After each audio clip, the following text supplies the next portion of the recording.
Customs intelligence Karachi ने ईरानी टाइलों की स्मगलिंग के बड़े नेटवर्क का सुराग लगाते हुए गुलबहार मार्केट में कायम कंपनी के गोदाम पर छापा मारकर 3.5 करोड़ रुपए मालियत की स्मगलशुदा ईरानी टाइलें जब्त कर ली।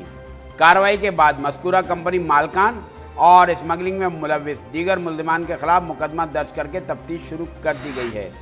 इत्तलात के मुताबिक स्मगलशुदा ईरानी टाइलों के एक ट्रॉलर की क्लियरेंस में मुबैना तौर पर मुलव्विस अफसरान व एहलकारों को ऑफ ड्यूटी करने के बाद डायरेक्टर कस्टम्स इंटेलिजेंस हबीब अहमद इंजीनियर ने एक हसास इदारे की मदद से इस पूरे नेटवर्क के हवाले से मालूमात हासिल की, जिसके दौरान इल्म हुआ कि करोड़ों रुपए मालियत की ईरानी टाइलों की खेप गुलबहार मार्केट में कायम कंपनी SMR ट्रेडर्स के गोदाम में पहुंचाई गई है।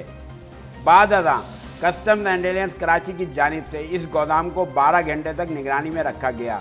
इस दौरान कंपनी के मालकान और मुलाजमिन गायब रहे।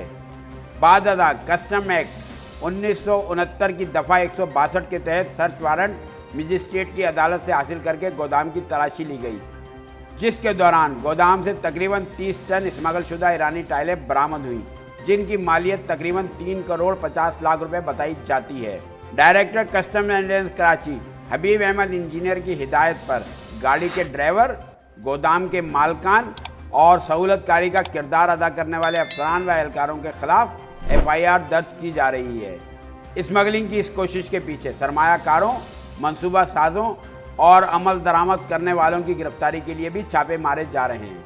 तिजारत न्यूज़ को YouTube पर सब्सक्राइब, लाइक और कमेंट्स कीजिए। बेल आइकन को भी लाजमी क्लिक कीजिए। साथ ही Facebook पर फॉलो करें ताकि आप तक पहुंच सके हमारी तमाम मुनफरिद खबरें जो आप देखना चाहते हैं।